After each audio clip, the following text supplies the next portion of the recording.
चुनाव का मैदान हो, चुनाव का मैदान हो या मैदाने जंग हो, अब दो प्राण प्रण प्रण होगा, रण होगा, क्षण प्रतिक्षण होगा। चुनाव का मैदान हो या मैदाने जंग, अब तो रण होगा, क्षण प्रतिक्षण। अब तो चुनाव का मैदान हो या मैदाने जंग, रण होगा, क्षण प्रतिक्षण होगा। और जीत हार से परे, जीत हार से परे प्राण प्रण होगा और समर्पण होगा। अब तो रण होगा, क्षण प्रतिक्षण होगा। चुनाव का मैदान हो या मैदाने जंग, समर्पण होगा, प्राण प्रण होगा। दोस्तों नमस्कार, आपका एक बार फिर से बहुत बहुत स्वागत है। दोस्तों चुनाव की रणभेरियां बज चुकी हैं और चुनाव का जो बिगुल बजने के साथ ही चुनावी शंखनाद शुरू हो चुका है। जी, केदारनाथ विधानसभा क्षेत्र में हम बात कर रहे हैं कि जहां शुरू में केदारनाथ विधानसभा क्षेत्र में उम्मीदवारों को लेकर लगभग स्थितियां साफ हो रही थी, वही अब सिर फुटबल की नौबत आ गई है, चाहे बीजेपी में हो चाहे कांग्रेस में हो। क्योंकि बद्रीनाथ सीट पहले ही बीजेपी के हक में नहीं आई, बीजेपी के हाथ से खिसक चुकी है पिछले उपचुनाव में। और अब केदारनाथ सीट पे एक जो रसाकसी का खेल चल रहा है, वो उम्मीदवारों को लेकर अभी भी परिदृश्य साफ नहीं है। उम्मीदवार कौन बनेगा, क्या बनेगा, किस पे दांव खेले जाएगा और किस पार्टी का उम्मीदवार और कितने प्रत्याशी हैं प्रतिस्पर्धा में, कौन प्रत्याशी किस रूप में कहां खड़े हैं, इसको लेकर असमंजस की स्थिति बनी हुई है। अगर बीजेपी की बात करें तो पहले कहा जा रहा था कि ऐश्वर्या रावत जो दिवंगत विधायक सैलारानी रावत की लड़की हैं, उन पे ही दांव लगाया जाएगा। अभी भी कयास लगाए जा रहे हैं, लेकिन अभी जो वहां पे परिस्थितियां हैं, जैसे केदारनाथ विधानसभा के बारे में कहा जाता है, केदार घाटी में घर घर नेता होते हैं। एक कहावत है वहां पे कि केदारनाथ विधानसभा क्षेत्र में नेतागिरी घर घर चलती है। जी, क्योंकि यात्रा सीजन से जुड़ा हुआ क्षेत्र होने के कारण वहां पे रईसी भी खूब है। जी, वहाँ पलायन कम है तो रईसी भी खूब है, क्योंकि यात्रा सीजन से कमी गाड़ी कमाई हो जाती है और बड़ी अच्छी कमाई होती है, बड़ा अच्छा पैसा भी लोगों के पास है, इसलिए लोगों को नेतागिरी करने का भी खूब टाइम मिल जाता है। तो अब स्थितियां वहां ये हैं कि बीजेपी में भी एक कतार से कई नेता वहां खड़े हैं जो बरसों से प्रतीक्षा कर रहे हैं। कभी कोई आज है तो कोई बरसों से लाइन लगाए हुए हैं, यानी कह सकते हैं कि पंक्ति में खड़े हैं, पंक्तिबद्ध होके, और वरिष्ठता का कनिष्ठता का जो वो लगाया जा रहा है और अनुभव भी उसमें जोड़े जाएं और लोकप्रियता भी उसमें जोड़ी जाए। तो सब भी जो भी उम्मीदवार वहां पे हैं, सबका अपना पार्टी कैडर तो है, उसके अलावा अपना जो निजी वोट बैंक भी कुछ ना कुछ लोगों का है, निजी रसूख लोकप्रियता भी है।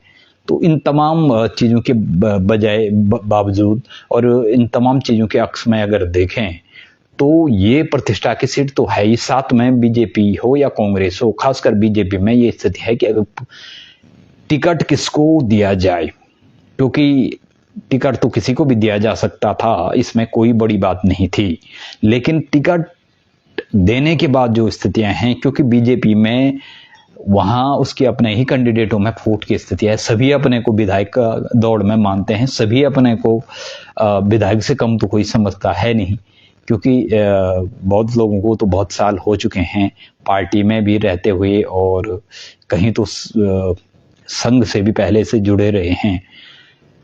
तो उसको लेकर तमाम जो कयास चलाए जा रहे हैं, तो उसमें बगावती स्वर भी निकल सकते हैं। जैसे पिछली बार आशा नौटियाल बगावती हो गई थी, हालांकि उनको बाद में पार्टी ने वापस ले आई, लेकिन उसका फायदा उस समय मनोज रावत को मिला था, जिससे भी पिछले चुनावों में जो हुए थे उसमें बीजेपी के लहर के बावजूद कांग्रेस के मनोज रावत जीत गए थे, क्योंकि उस समय सैलारानी को जब टिकट दिया गया, दिवंगत जो विधायक हैं, उनकी जगह उनके से बगावत करके जब वहाँ आसार नौटियाल चुनावी मैदान में कूदी निर्दलीय विधायक के रूप में, तो फिर उनको 6 साल के लिए पार्टी से निष्कासित कर दिया गया था। उसके कारण बीजेपी की हारी भी बीजेपी और जीत का सेहरा बना मनोज रावत का।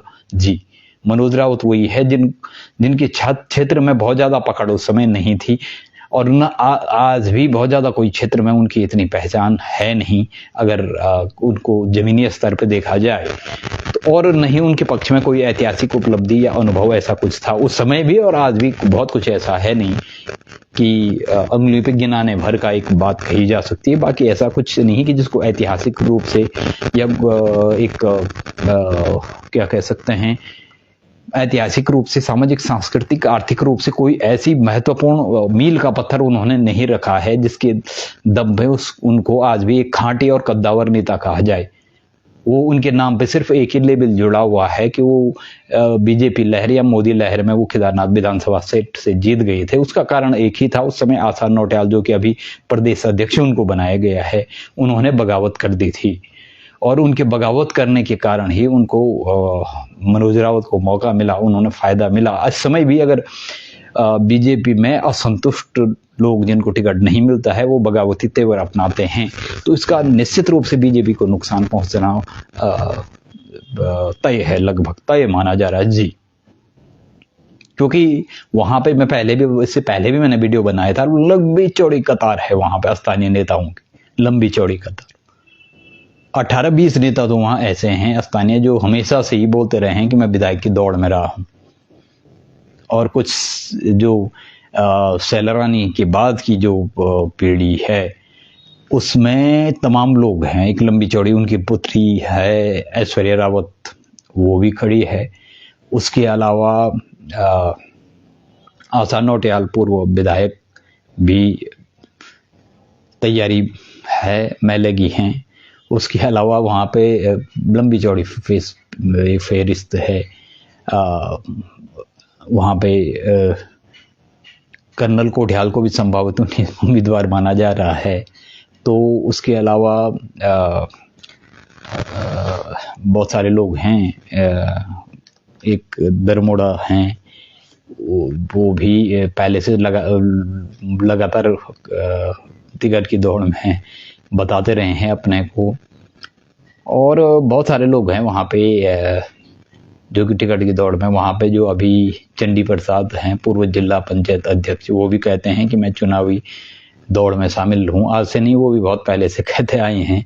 और वैसे ही बहुत लंबी चौड़ी, अब किसको कहें, क्या कहें और किस रूप में हाँ कहें या ना कहें, सभी संभावित उम्मीदवारों में यही हैं, क्योंकि लंबे चौड़े समय से उन्होंने पार्टी में काम किया है।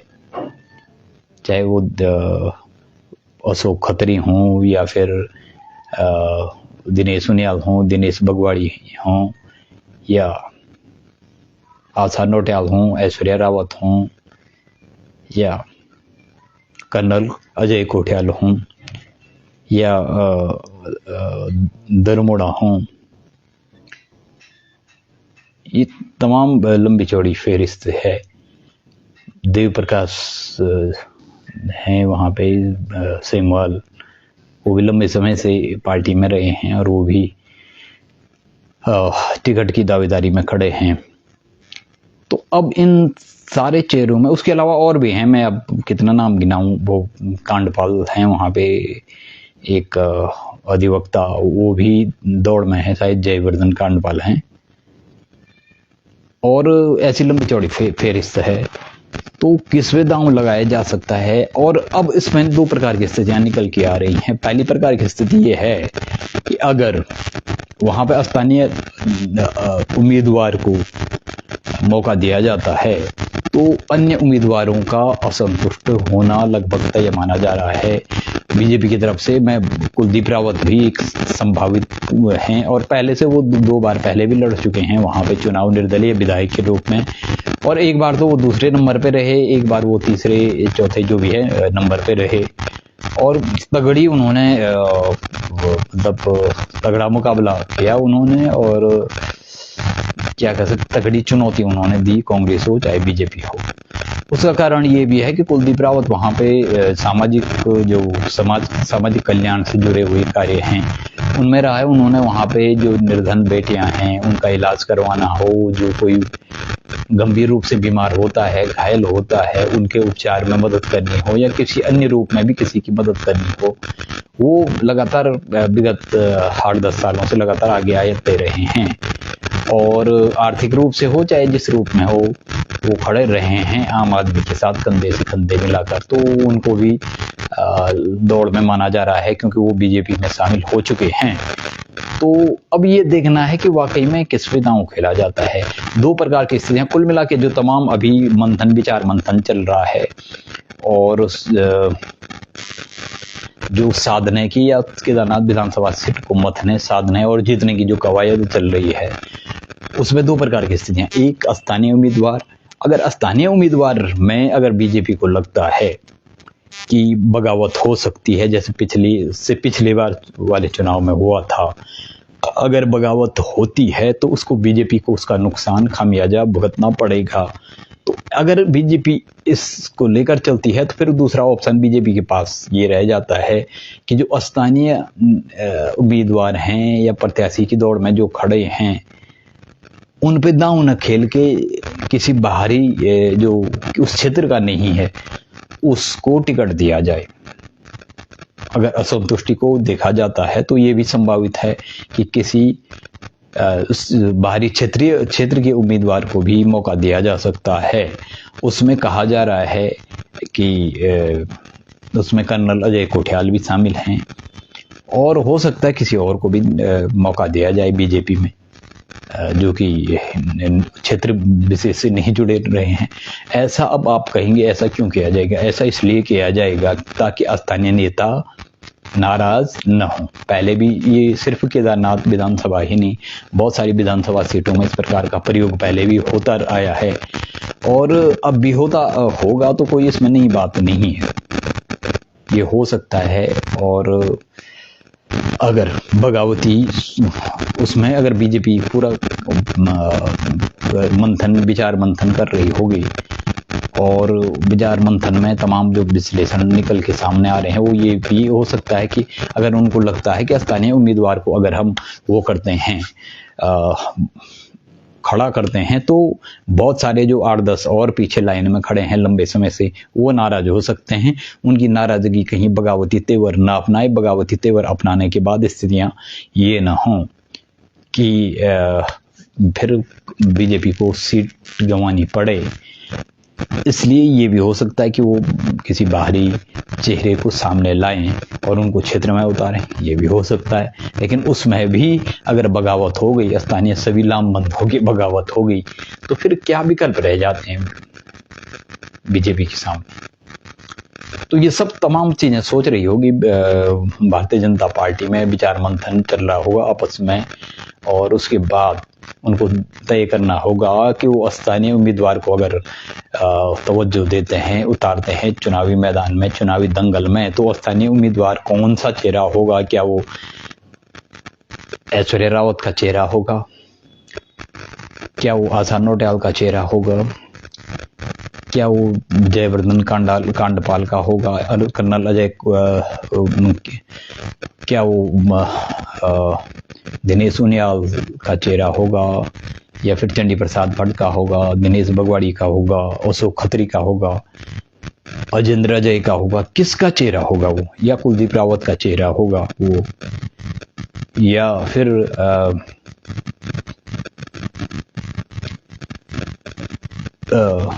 देव प्रकाश सेमवाल हैं वहाँ पे, वो भी जो हैं चुनावी प्रत्याशी के तौर पे लंबे समय से, और ऐसे तमाम चिद्रमोड़ा जी हैं। तो स्थानीय में किस पे दांव लगाया जाएगा? ये चेहरे हैं। और अगर बाहरी कोई व्यक्ति, बाहरी चेहरा कोई उतारा जाता तो क्या वो कर्नल अजय कोठियाल का चेहरा होगा? जो क्षेत्र से भी जुड़े रहे हैं उनको बाहरी इसलिए भी नहीं माना जा रहा है क्योंकि वो जब वहाँ पे प्राकृतिक आपदा आई थी 2013 में, तो उस समय उन्होंने केदारनाथ पुनर्निर्माण के कार्यों से जुड़े रहे हैं। उसके अलावा उनका यूथ फाउंडेशन है जिसमें वो निःशुल्क भर्ती भारतीय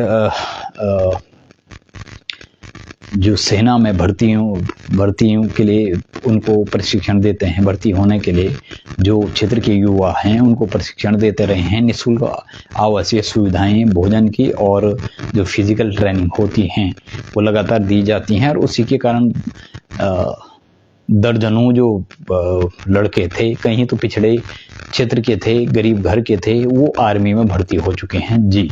इसलिए भी उनको, और फिर वो कुछ समय काफ़ी मौक़ों पे वो सुख दुख में जनता के साथ खड़े भी रहे हैं। तो बाहरी चेहरे में क्या कर्नल अजय पोठियाल को उस वहाँ से उतारा जाएगा या फिर कोई और चेहरा वहाँ उतारा जाएगा, ये सवाल है। तो अब कांग्रेस की बात करें तो कांग्रेस में भी वही स्थिति है कि अगर वहाँ मन माफिक नहीं हो पाता तो सभी अपने को विधायक की दौड़ में ही मानते हैं, चाहे वो कुछ 10 सालों से पार्टी से जुड़े हैं, चाहे वो 20 सालों से या 30 सालों से जुड़े हैं, चाहे वो पूर्व में क्षेत्र पंचायत ग्राम प्रधान या जिला पंचायत के चुनाव या नगर निकायों की, नगर पंचायतों के चुनाव लड़ चुके हैं, वो भी कांग्रेस में बीजेपी की ही तरह वो भी कांग्रेस में अपने को पार्टी का प्रत्याशी के तौर पे खड़ा मानते हैं। और तो उस कांग्रेस में भी उसी प्रकार की स्थितियां बनने के स्थानीय नेताओं को, स्थानीय चेहरों को तवज्जो दी जाए, उसमें मनोज रावत भी शामिल हैं, और युवा चेहरों में भी वहाँ कुंवर सजवान है और राणा जी हैं, वो कालीमठ जो क्षेत्र पंचायत से, जिला पंचायत से, वो भी एक चेहरे के रूप में हैं। और कई लोग हैं, गणेश तिवारी हैं, और लंबी चौड़ी लिस्ट है। तो कांग्रेस में भी उसी प्रकार की स्थितियां बन रही हैं कि किस पे दांव खेला जाए, क्योंकि चेहरे कई हैं और स्थानीय चेहरों में भी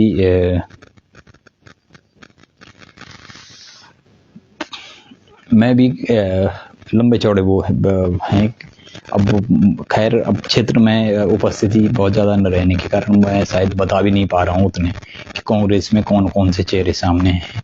बहरहाल गणेश गोदियाल जी पर्यवेक्षक के तौर में वहाँ पे काम कर रहे हैं, या जो महाराज जी हैं वो भी काम कर रहे हैं। अब ये देखना बाकी है कि कांग्रेस की तरफ से कौन चेहरा वहाँ पे होगा, वो राणा होगा, वो सजवान होगा, या फिर वो चेहरा मनोज रावत पे ही दांव खेला जाएगा, या गणेश तिवारी है, या अन्य लोग भी। लंबी चौड़ी फेरिस्त है, वहाँ खड़े हैं चुनावी दंगल में, जो मानते हैं कि हमें ही टिकट मिलना चाहिए। अब पार्टी किन मानदंडों पे टिकट देगी और परिस्थितियां भी देखेंगी। सिर्फ लोकप्रियता का ही स्तर काम नहीं करता है, राजनीतिक जोड़ तोड़ में सारे सियासी समीकरणों को देखना पड़ता है।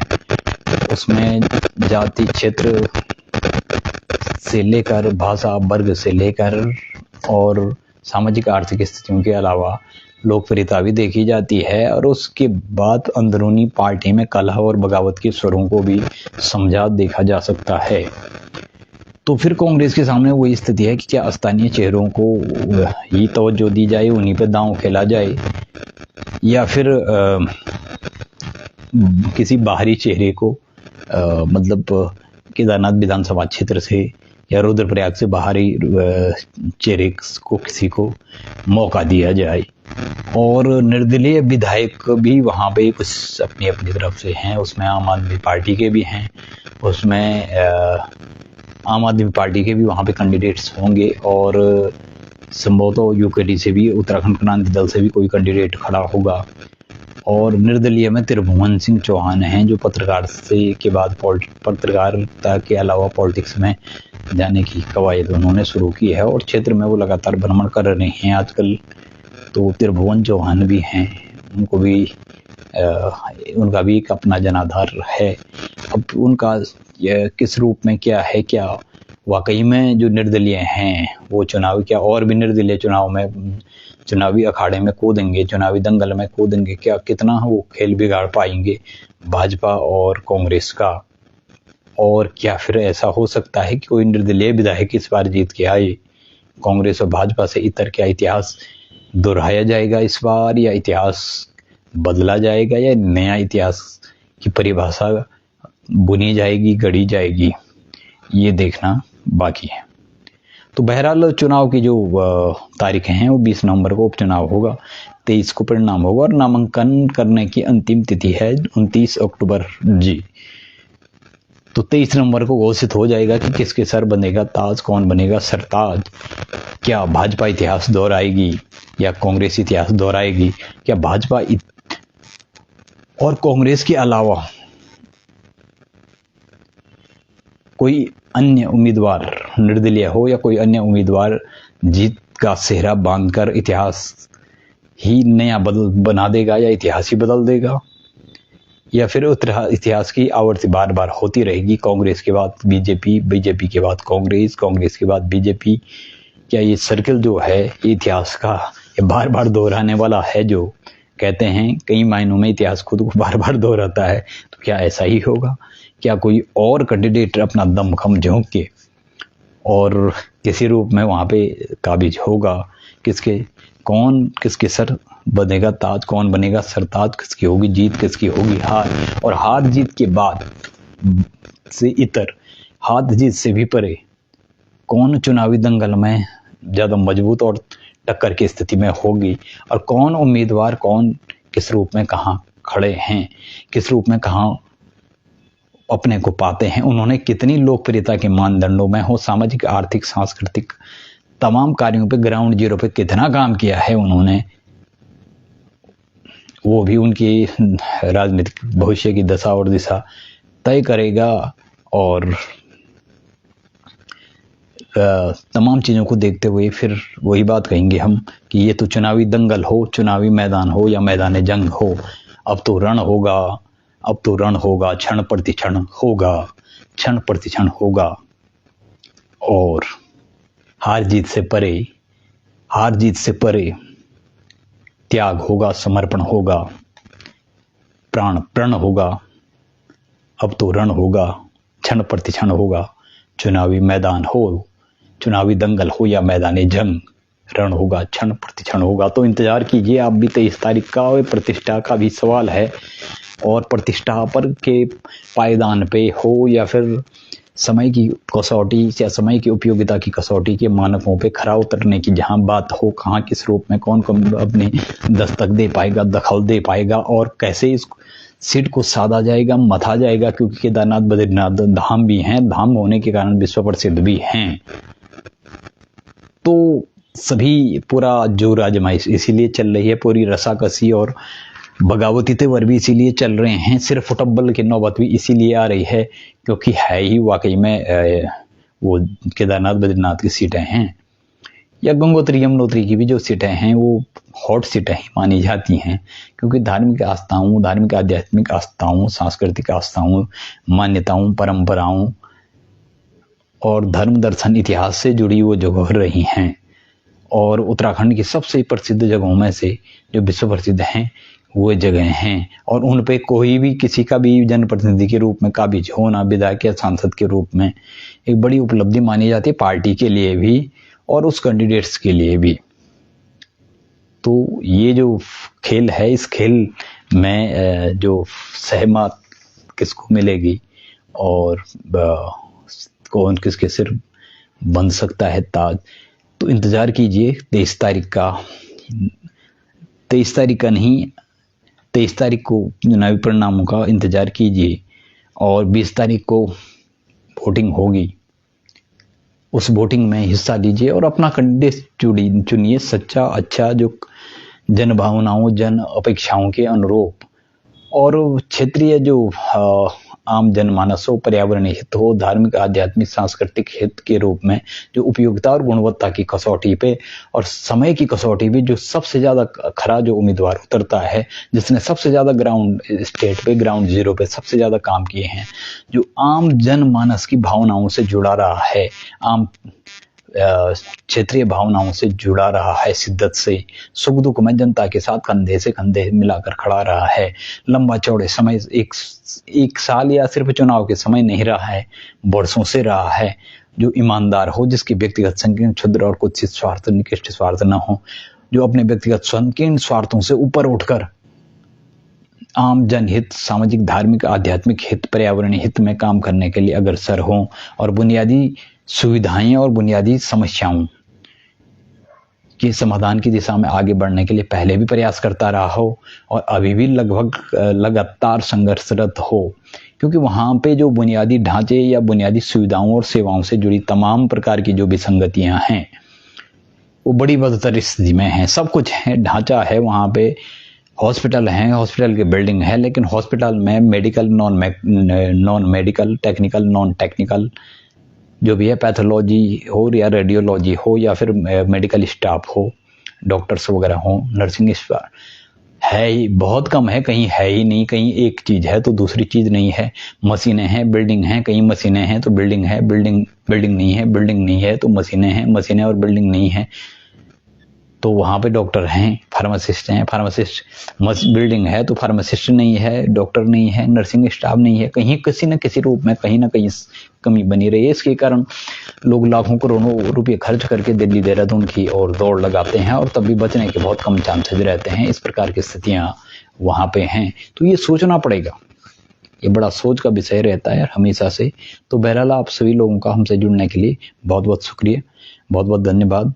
और आगे हमारे साथ एक और वीडियो एपिसोड के साथ हम आपके साथ हाजिर होंगे। Keep us, make us and with us and stay with us always.